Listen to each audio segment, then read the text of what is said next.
ladrones, ni traidores, ni intervencionistas. Esta vez sí que es la revolución. Nos reprimen, nos dan golpes, nos amenazan. Que unos han de ser míseramente pobres para que otros sean exageradamente ricos. El salario no te alcanza ni para empezar. ¿Trabaja entonces para comprarte un pantalón o para comprarte el sol? Ahora al Estado un día que le dé de trabajar son 10 pesos. Si tengo estimulación me la quitan. Cansado lo que estamos de este país, cansado lo que estamos.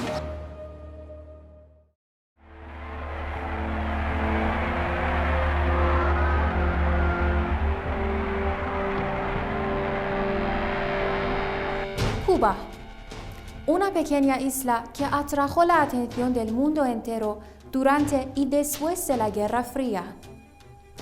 Un país que bajo el liderazgo de Fidel Castro hizo una revolución en las propias narices de Estados Unidos. Y hoy, décadas después de la revolución de 1959 y después del fallecimiento de Fidel y una presidencia sin apellido Castro, su futuro es el punto de discusión entre los intelectuales e historiadores. ¿Cómo sería el futuro de Cuba? ¿Habrá una revolución? ¿El país seguirá siendo socialista o qué? Vamos a averiguar esas preguntas y lo que se vive hoy en Cuba con los periodistas, universitarios y diplomáticos. Y los que llegaron al poder fueron los ladrones.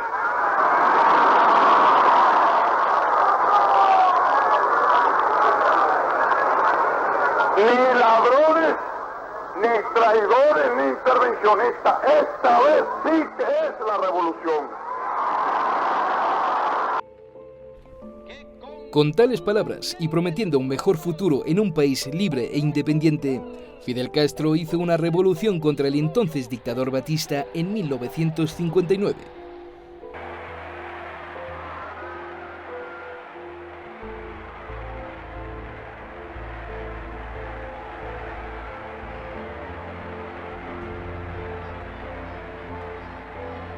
Sin embargo, décadas después de la revolución, no solo la situación no se mejoró, sino las circunstancias llegaron a un punto que, según los propios cubanos, no todos lo pueden tolerar. Nos reprimen, nos dan golpes, nos amenazan, que ya nosotros nos aguantamos más, que nosotros queremos la libertad de Cuba, queremos que los Castro se vayan. Aparte de un ambiente político bastante controlado, la economía es una verdadera trauma para los cubanos. Porque un día que deje de trabajar, como el trabajo es mío, no pasó nada. Ahora al Estado un día que le deje de trabajar son 10 pesos. Si tengo estimulación me la quitan. El jabón está muy caro, la pasta de dientes muy cara. Si vas a comprar una libra de arroz está muy cara. Una libra de carne está súper carísima. Entonces, la luz, el agua, todo. El salario no te alcanza ni para empezar. El salario promedio en Cuba es de 12 a 30 dólares estadounidenses. Es por eso que muchos cubanos tienen que tener varios trabajos para poder poner comida en la mesa. El sueldo que paga el Estado no alcanza ni para un pullover. ¿Y con qué comemos? Porque no pagan lo que tienen que pagar aquí en este país, chicos. Una parte de los cubanos critican el sistema, argumentando que todo el sufrimiento es para la gente normal y no para todo el país, o mejor dicho, para la clase gobernante. Ellos tienen su bolsillo lleno de dinero, son dueños de todas las tiendas, son dueños de todas las fábricas, son dueños del país, ellos son dueños de todo. Sin embargo, el Estado echa toda la culpa al bloqueo feroz impuesto por su vecino Estados Unidos. En los Estados Unidos tendrá que afrontar la realidad tangible de que el bloqueo y la política norteamericana dañan al pueblo cubano, a las familias, a los cubanos residentes en el exterior, violan los derechos humanos, dificultan la comunicación, los viajes, las visas y la reunificación familiar.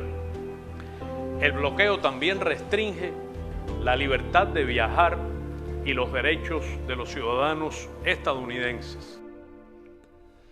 Algo que expertos y analistas rechazan en parte diciendo que el cuadro no es como lo pintan.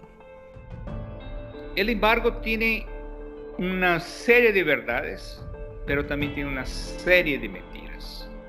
Vamos a asumir que si fuese verdad que no se puede, hay un bloqueo de comida, porque eso sería una cuestión de humanidad, ¿no? Humanitaria. Entonces, digamos que fueron aquellos que no podían comida ni medicación. Entonces, ¿por qué Cuba no compra de México, que está ahí al lado y tiene la misma distancia de los Estados Unidos?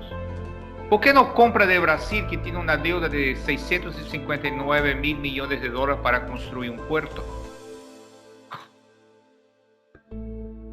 Entonces, se ve que no es así como el cuadro no es así como lo pintan en relación a la cuestión del embargo.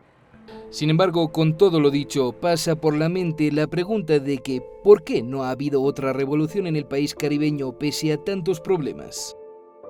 Una revolución en el nombre de una idea, eso no funciona más en el mundo de hoy. Hay mucho más individualismo. Eso tiene que ver también con la ideología del neoliberalismo, ¿no? Que mejor trabajamos en mejorar nuestra propia situación, es huirse o hacer dinero, cuenta propia, cualquier cosa, pero no una revolución para todo el pueblo y el bien de todos. Eso ha cambiado, pienso, y es muy fuerte, y por los mismos medios entra, ¿no? Con la idea de consumo, está muy relacionado todo.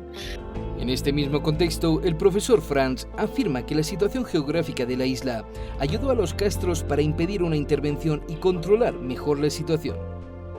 The island situation that you get in Cuba. It is very difficult to organize a revolution or a revolt from abroad, as one could see in the Bay of Pigs invasion that was tried with Cuban exiles, mostly Cuban exile groups, in 1960, just after, 61, just after Kennedy took power in the United States. So this island situation, I think, was a geographic factor, maybe a minor factor overall, but one we should not underestimate in this constellation. Como otro motivo, muchos también hablan del control mediático y un ambiente bastante cerrado, algo que según este activista político carece de mucha credibilidad. Un pueblo que quiere sacar un gobierno, que quiere derrocar a alguien, no importa que haya bloqueo de las redes sociales, saldría mayoritariamente a la calle, se enfrentaría a la policía. Y lo que nosotros observamos en Cuba y el análisis fino de lo que sucede en Cuba, ves que en realidad se trata de grupos muy pequeños que en virtud de sus deseos y de su anhelo quieren derrocar al gobierno y no le da resultado. Se den cuenta que puede improvisar y tratar de solo sobrevivir antes de morir. Yo prefiero solo vivir. Ahora, décadas después de la revolución, específicamente luego del fallecimiento de Fidel Castro y con la nueva generación, se especula que el rumbo de la revolución cambie.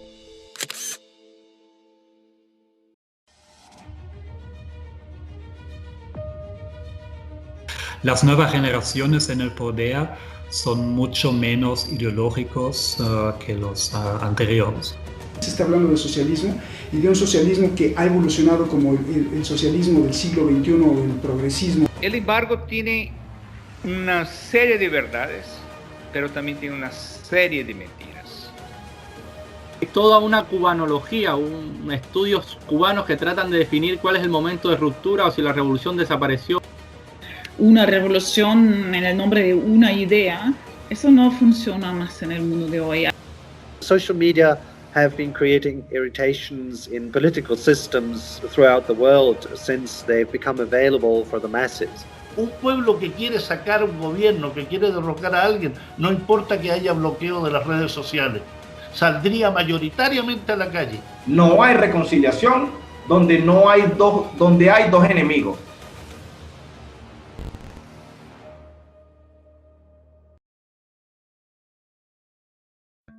No se habla de un cambio radical como otra revolución, sino unas reformas que cambien el camino del país teniendo en cuenta las capacidades que tiene la nueva generación.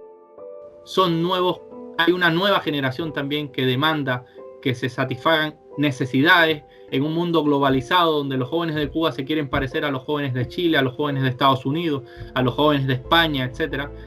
Y con necesidades de consumo, que a veces la situación de un país bloqueado y de una economía muchas veces centralizada no les puede otorgar en ese consumo, pero sí le otorga otras cosas que en otros de estos países no tienen el mismo nivel, me refiero a un sistema de salud de cobertura universal y gratuita, o el sistema educativo, etc.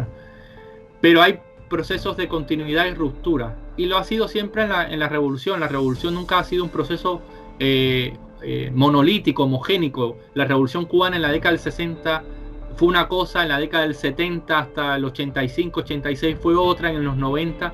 Sí, la revolución ha cambiado sus modos de producción varias veces. Se especula de un futuro menos ideológico para el país, algo que podría resultar en una apertura política y económica. Las nuevas generaciones en el poder son mucho menos ideológicos que los anteriores, porque ya no tienen ese carisma, entonces no, ese apoyo del gobierno. Ellos sí se tienen que ganar el apoyo de la población por sus políticas, y las políticas se miden en el mejoramiento de la situación de la población. Y para Cuba, eso está claro, ¿no? Es fundamental acercarse o mejorar las relaciones con Estados Unidos, porque ¿no? Es el comercio con Estados Unidos, es el turismo estadounidense, ¿no? que aporta, ¿no? divisas y ingresos, y es fundamental para que ¿no? la economía cubana pueda crecer y en general luego sería el segundo paso, las condiciones de vida de los cubanos mejoren. Hablar de un futuro menos ideológico no significa olvidarse del socialismo para cubanos. Sí se está hablando de socialismo, y de un socialismo que ha evolucionado como el socialismo del siglo XXI, o el progresismo que se instauró en Bolivia, en Venezuela, en Argentina, en Brasil con Lula.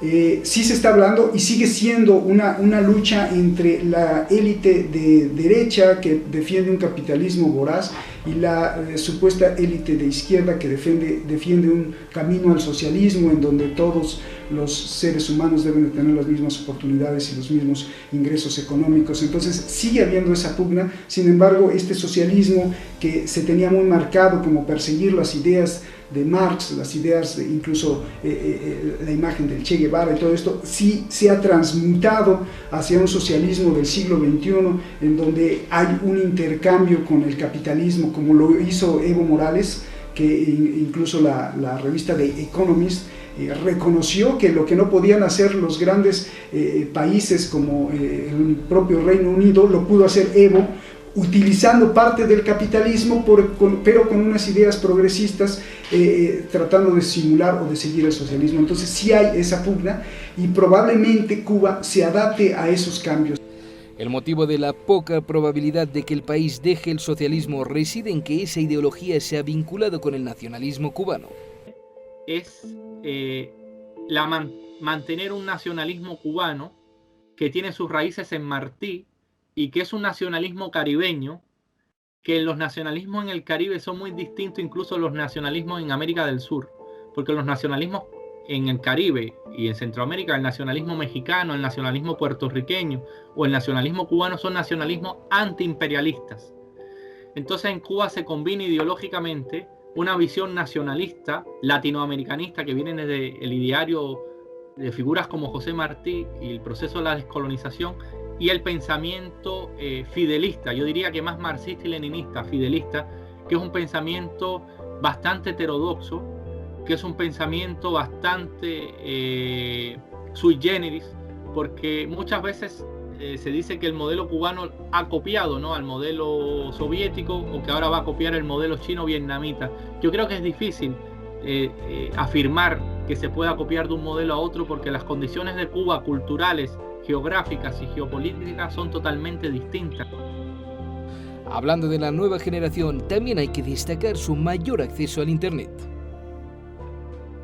Teniendo en cuenta la influencia de las redes sociales en movimientos populares a lo largo del mundo, ¿se puede decir que esa tecnología pueda constituir una amenaza para el sistema en términos de derrocarlo? Social media have been creating irritations in political systems throughout the world since they've become available for the masses.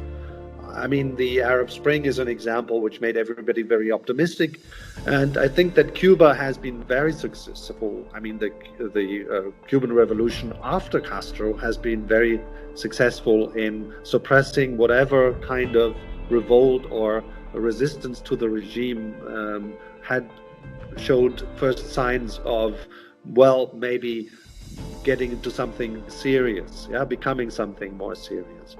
And that history continues after so many decades. So I'm a little doubtful whether social media alone or access to social media will lead to something like a serious political movement. It's not impossible, but what I'm saying essentially is that based on the experience that we have, let me emphasize this once more, based on the experience and the evidence we have from previous revolutions, we need other levels and form of organization of protest, resistance, or even reform.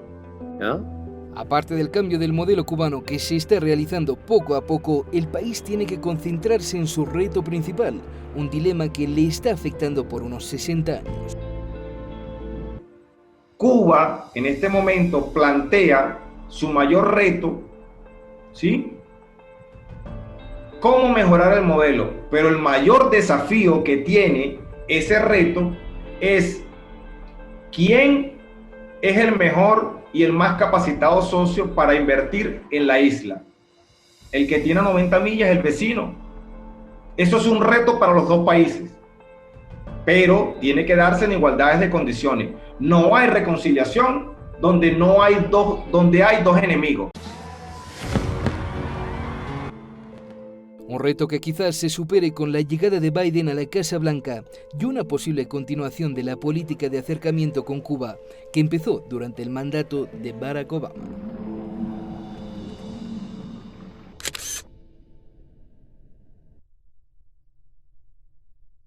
La línea de tiempo cubana, con sus retos, victorias y fracasos, ahora enfrenta un desafío mayor. No solo el quedarse aislado en ideología y en forma de hacer política ante el mundo, sino cómo se adaptará al cada vez más rápido y cambiante desarrollo de las inteligencias y sistemas digitales virtuales. Porque hoy, socialismo, comunismo, capitalismo, imperialismo, capitalismo depredador, aislacionismo, proteccionismo, cualquiera que sea el sistema sociopolítico, si no tiene un pie dentro y un entendimiento de que la sociedad, su organización y su interacción no se puede entender hoy sin la cuestión digital, estará destinado al fracaso. Esperemos que Cuba no sea en el futuro digital, sino una fuente más de propuestas para el devenir.